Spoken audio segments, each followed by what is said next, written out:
क्रूरता की हदें पार करने वाले इस वाक्य को तंदूर हत्याकांड के नाम से जानते हैं। दुनिया तंदूर कांड को नैना सहानी मर्डर केस के नाम से भी जानती है। वैसे इस केस के मशहूर होने के बजाय हत्या से ज्यादा हत्या के बाद लाश को ठिकाने लगाने के लिए अपनाया गया तरीका था। सुनकर आपका भी कलेजा दहल जाएगा।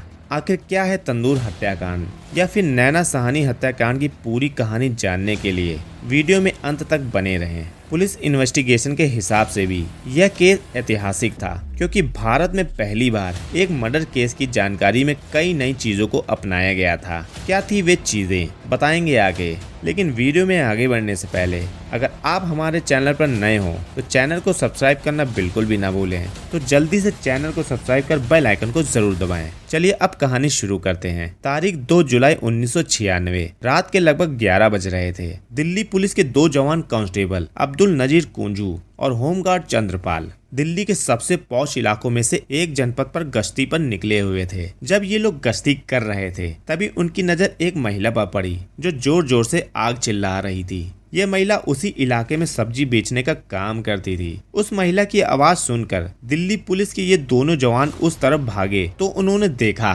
कि इलाके के मशहूर होटल में से एक अशोक यात्री निवास से आग की ऊंची ऊंची लपटें उठ रही थी। अब्दुल नजीर ने तुरंत आग लगने की जानकारी फायर ब्रिगेड को दे दी और खुद अपने साथी के साथ भागते हुए होटल यात्री निवास के करीब आ गया। अब्दुल नजीर कुंजू और होमगार्ड चंद्रपाल ने देखा कि गेट पर ही होटल का मैनेजर केशव कुमार मौजूद है और उसने गेट को कनात से घेर रखा था। अब आग का कारण पूछा तो केशव ने जवाब दिया कि वो लोग पार्टी के पुराने पोस्टर जला रहे थे। कांस्टेबल आगे चला गया कि तभी उन्हें लगने लगा कि कुछ गड़बड़ जरूर है। वो बगिया रेस्टोरेंट के पीछे गया और 7-8 फीट की दीवार को फांद कर अंदर चला गया। वहाँ केशव ने फिर रोकने की कोशिश की। जब कांस्टेबल तंदूर के नजदीक गया तो देखा कि वहाँ एक लाश जल रही थी। जब केशव की तरफ देखा तो उसने कहा कि वो बकरे को भून रहा है। जब कांस्टेबल ने उसे बल्ली से हिलाया तो पता चल गया कि वो बकरा नहीं, एक लाश थी। उसने तुरंत अपने एसएचओ को फोन मिलाकर इसकी सूचना दे दी। अंदर से निकलकर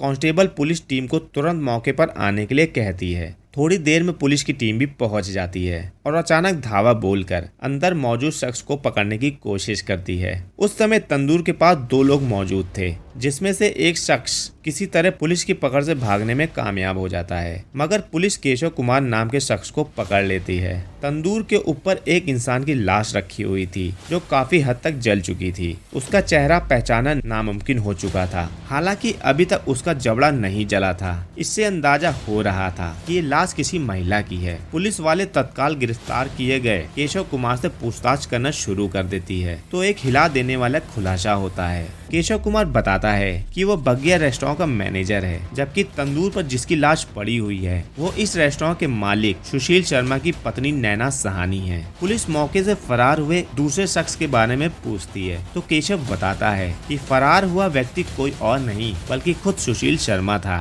सुशील शर्मा के बारे में जब छानबीन की जाती है तो पता चलता है कि सुशील शर्मा कोई मामूली आदमी नहीं है, बल्कि दिल्ली की राजनीति में उभरता हुआ एक बड़ा चेहरा है। दरअसल सुशील शर्मा कांग्रेस पार्टी से जुड़ा हुआ था और इस घटना के समय वो दिल्ली यूथ कांग्रेस का अध्यक्ष भी था। नैना सहानी भी किसी जमाने में कांग्रेस पार्टी से जुड़ी हुई थी। अब पुलिस सुशील शर्मा की तलाश में लग जाती है। इधर यह खबर मीडिया के जरिए आग की तरह पहले दिल्ली और फिर पूरे देश में फैल जाती है कि एक महिला की हत्या की गई है, फिर उसके शव को टुकड़ों में काट कर तंदूर में जलाया गया है। हर कोई गुस्से में था और जल्द से जल्द इस केस के मुख्य आरोपी सुशील शर्मा को सलाखे के पीछे देखना चाहता था। पुलिस भी हर हाल में सुशील को गिरफ्तार करना चाहती थी, मगर सुशील था कि पुलिस की पकड़ में आ ही नहीं रहा था। सुशील को फरार हुए 1 हफ्ते से भी ज्यादा हो चुका था। पुलिस अब तक उसे ढूंढ नहीं पाई थी। इसी बीच कुछ मीडिया संस्थानों से उड़ती उड़ती खबरें चलने लगी थी कि पुलिस अब सुशील शर्मा का एनकाउंटर करने का मन बना रही है। इसी के बाद अचानक से 10 जुलाई 1996 को दिल्ली पुलिस सुशील शर्मा को बेंगलुरु से गिरफ्तार कर लेती है। सुशील की गिरफ्तारी के बाद पूछताछ का सिलसिला शुरू होता है। पूछताछ में कई हैरान कर देने वाले खुलासे होते हैं। सुशील शर्मा के बयान के मुताबिक सुशील शर्मा दिल्ली यूनिवर्सिटी में कॉमर्स ग्रेजुएट था, जबकि नैना ने भी दिल्ली यूनिवर्सिटी से ग्रेजुएशन की डिग्री हासिल की थी। साथ ही नैना ने कॉमर्शियल पायलट की भी ट्रेनिंग हासिल की थी। एक जमाने में सुशील और नैना सहानी दोनों कांग्रेस पार्टी के लिए काम किया करते थे। इसी दौरान सुशील और नैना नैना की दोस्ती हुई और फिर दोनों काफी करीब आ गए, इतने करीब कि लिव इन में भी रहना शुरू कर दिया था। खुलासे के मुताबिक नैना साहनी रिलेशनशिप में आने के बाद पॉलिटिक्स से काफी हद तक दूर हो चुकी थी और बतौर कॉमर्शियल पायलट अपना करियर बनाने की कोशिश में लग गई। उधर सुशील शर्मा राजनीति में आगे बढ़ते गए। दोनों कुछ समय बाद मंदिर मार्ग के एक अपार्टमेंट में बतौर पति पत्नी साथ रहने लगे थे। हालांकि कुछ मीडिया रिपोर्ट के मुताबिक इन दोनों ने कभी शादी नहीं की थी, जबकि कुछ दावे किए जाते हैं कि सुशील और नैना ने गुपचुप तरीके से शादी कर ली थी, मगर दुनिया के सामने इसे उजागर नहीं किया गया था। दावे के मुताबिक नैना हमेशा जिद करती थी कि शादी को पब्लिक के सामने उजागर करो, जबकि सुशील हमेशा इसे छुपाने की कोशिश में लगा रहता था। इस बात को लेकर इन दोनों में लड़ाइयाँ भी होने लगी थी और वक्त के साथ ये लड़ाइयाँ बहुत ज्यादा बढ़ती ही चली जाती हैं। इस लड़ाई का असर यह होता है कि नैना साहनी का मोह अब सुशील से भंग होने लगा था और नैना अपने पुराने क्लासमेट और कांग्रेस के ही पूर्व कार्यकर्ता मतलूब करीम नाम के शख्स के करीब आने लगती हैं। सुशील को नैना के चरित्र पर शक था। उसे लगता था कि नैना के करीम मतलूब के साथ नाजायज संबंध है। 2 जुलाई 1995 की रात थी। सुशील घर लौटा तो नैना किसी से फोन पर बात करते हुए दिखी और सुनील को देखते ही उसने फोन काट दिया।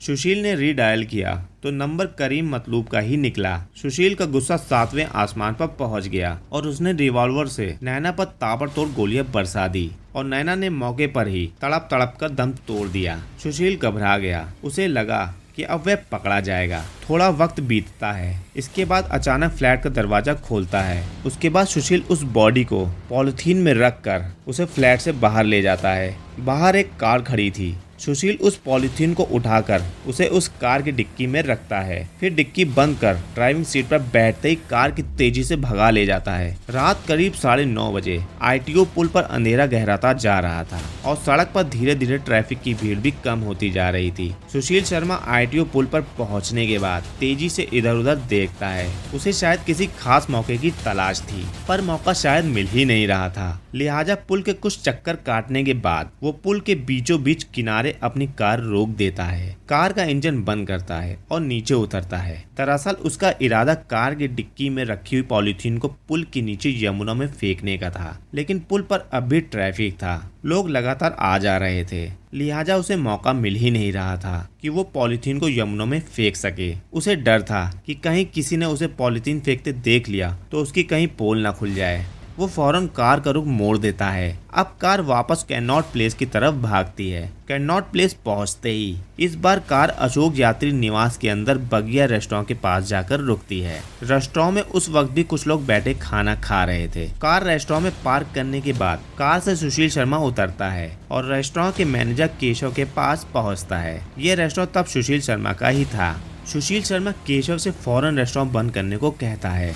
इसके बाद ग्राहकों के वहां से निकलते ही रेस्टोरेंट की बत्ती भी बुझा दी जाती है, पर रेस्टोरेंट का तंदूर अब भी जल रहा था। कैनॉट प्लेस के इस इलाके में तंदूर का धधकना या तंदूर का जलना रोजमर्रा की बात थी। लोग देर रात यहाँ खाना खाते थे, मगर उस रात तंदूर में जो होने जा रहा था वैसा शायद ही उससे पहले दुनिया के किसी तंदूर में हुआ था। तंदूर जली पर ऐसी जली कि हर एक को जला गई। सुशील शर्मा के कहने पर रेस्टोरेंट पूरी तरह खाली हो चुका था।